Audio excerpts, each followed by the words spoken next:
جن دنوں حضرت سید میرا حسین زنجانی رحمۃ اللہ علیہ لاہور میں مقیم تھے، ان دنوں کا ایک واقعہ ہے۔ لاہور کے ایک بازار میں آپ اکثر گزرا کرتے تھے۔ وہاں ایک ہندو جلاحہ رہتا تھا جو کپڑا بننے کا کام کرتا تھا۔ تبلیغ دین کے سلسلے میں حضرت سید میرا حسین زنجانی رحمۃ اللہ علیہ کا گزر اس بازار سے اکثر ہوتا رہتا تھا۔ ایک روز آپ اس بازار سے گزر رہے تھے، راستے میں ہندو جلاحہ اپنے ساتھیوں کے ساتھ کھڑا تھا۔ آپ ان کے پاس ٹھہرے، ان سے مخاطب ہوئے اور دین اسلام کی تعلیمات سے ان سب کو آگاہ کیا۔ ایک اللہ اور اس کے رسول حضرت محمد صلی اللہ علیہ وآلہ وسلم کے متعلق بتایا، توحید باری تعالیٰ اور شان رسالت مآب صلی اللہ علیہ وآلہ وسلم کے بارے میں ان سب کو آگاہ کیا۔ مزید فرمایا کہ بت پرستی کو چھوڑ دو۔ یہ بت جنہیں تم پوجتے ہو تمہارے ہی ہاتھوں سے تراشے ہوئے ہیں۔ یہ بے جان ہیں، یہ نہ سنتے ہیں نہ دیکھتے ہیں، اس لیے ان کی پوجا چھوڑ دو۔ ایک اللہ اور اس کے رسول پر ایمان لے آؤ۔ ان لوگوں نے جب اپنے مذہب کے خلاف باتیں سنی تو غصے میں آ گئے۔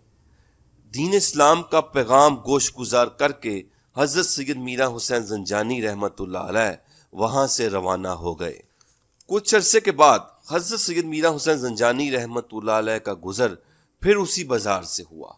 اس ہندو جلاحے کی دوبارہ آپ سے ملاقات ہوئی۔ آپ نے فرمایا، اے بندے، یہ دنیا کی زندگی عارضی ہے، سب نے ایک روز یہاں سے کوچ کرنا ہے، اس لیے مرنے سے پہلے دعوت حق قبول کر لو۔ اس نے عرض کیا، حضرت، میری بیوی عرصہ دراز سے بواسیر کے موذی مرض میں مبتلا ہے۔ اس کا بہت زیادہ علاج کروایا، شہر کے بہترین حکیموں کو دکھایا، مگر اس کو افاقہ نہ ہوا۔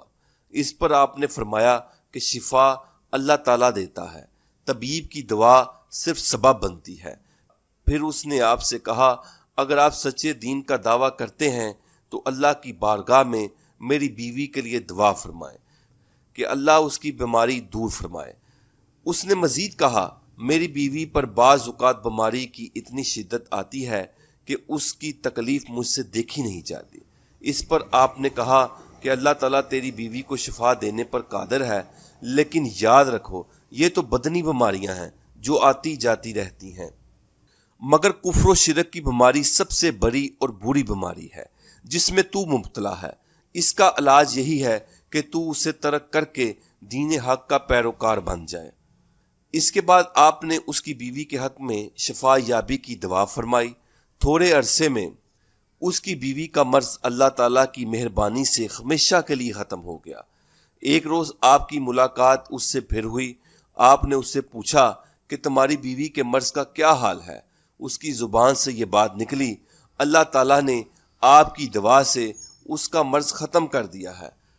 مگر پھر بھی اس ہندو جلاحے کا دل اسلام کی طرف راغب نہ ہوا۔ آپ وہاں سے چل دیے۔ پھر یوں ہوا کہ اس کے کاروبار کی آمدن میں دن بدن کمی آنا شروع ہو گئی۔ اس کی آمدن کا ذریعہ اتنا متاثر ہوا کہ اس کے اوپر رزق کی اتنی تنگی آ گئی کہ اسے اپنا اور اپنے اہل خانہ کا پیٹ پالنا انتہائی مشکل ہو گیا۔ ایک روز اس کے دل میں یہ سوچ اٹھی کہ کاش وہ پہلے والا بزرگ مجھے ملے تو میں اس سے اپنے کاروبار کے لیے دعا کرواؤں، مجھے امید ہے میرا کاروبار اچھی طرح چلنے لگے گا۔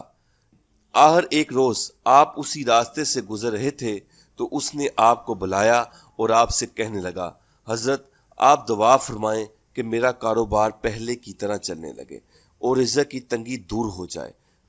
تو آپ نے پھر وہی بات کہی کہ اپنے دل کے مرض یعنی کفر و شرک کا علاج کرو، اللہ ہی سب کو رزق عطا فرمانے والا ہے۔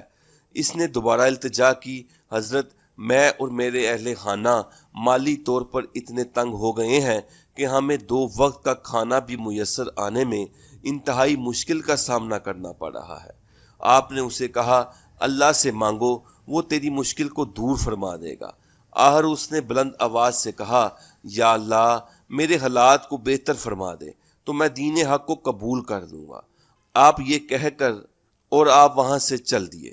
کچھ عرصے کے بعد آہستہ آہستہ اس کا کاروبار بہتر ہونا شروع ہو گیا، پھر اس پر رزق کی کشادگی کا دروازہ کھل گیا۔